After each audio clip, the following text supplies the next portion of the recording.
Shalom, ya saya senang sekali bisa bertemu dengan Bapak Ibu Saudara hari ini di dalam program Daily Devotion.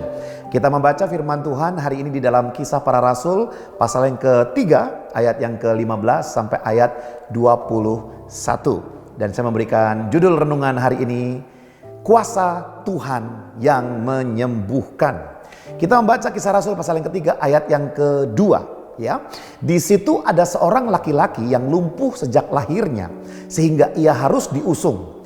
Tiap-tiap hari orang itu diletakkan dekat pintu gerbang bait Allah yang bernama Gerbang Indah untuk meminta sedekah kepada orang yang masuk ke dalam bait Allah. Kita ada memiliki beberapa data di situ. Yang pertama, lumpuh sejak lahir.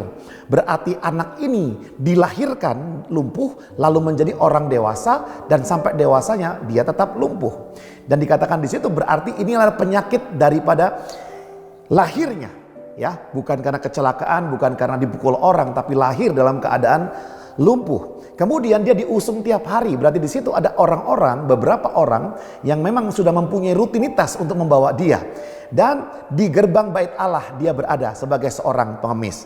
Kita tahu bahwa orang Yahudi sudah biasa memberikan sedekah kepada orang-orang yang mengemis atau orang-orang yang buta, yang lumpuh, yang cacat.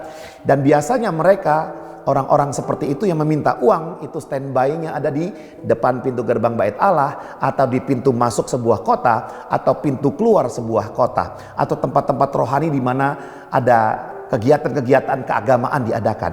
Karena mereka pasti yakin akan mendapatkan sesuatu. Dan kita lihat di situ, kita lihat ya, di dalam DBR yang kita baca hari ini, perikopnya adalah Petrus berkhotbah di Serambi Salomo.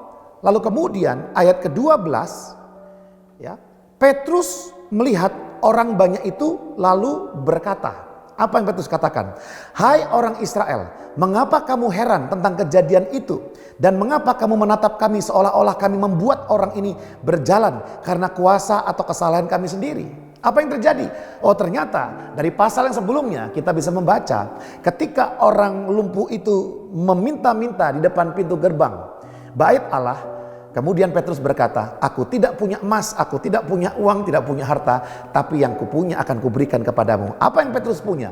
Yang Petrus punya adalah nama Tuhan Yesus Kristus. Dan dia berkata, demi nama Tuhan Yesus Kristus, berdirilah dan berjalanlah. Maka akhirnya orang yang sejak lahir lumpuh itu disembuhkan oleh Tuhan. Mujizat terjadi, orang gempar. Banyak orang berkata-kata, berbicara, dahsyat luar biasa. Mungkin beberapa orang berkata, wah ini Petrus dahsyat luar biasa. Sehingga Petrus di Serambi Salomo, tatkala ia berkhotbah, dia menyatakan kebenaran. Dia menyatakan tentang Mesias yang adalah penyembuh. Dia menyatakan bahwa Kristus yang telah mati disalibkan, dialah yang memberikan kesembuhan. Oleh karena itu sekali lagi, Petrus berkata di hadapan orang-orang yang menyaksikan mujizat itu, berkata demikian, mengapa kamu heran tentang kejadian itu? Mengapa kamu menatap kami seolah-olah kami sendiri, ya, yang membuat orang ini berjalan? Apakah itu dengan kuasa kami? Tentunya tidak. Ada dua hal yang disampaikan di sini. Bukan kesalahan kita yang memberikan kesembuhan.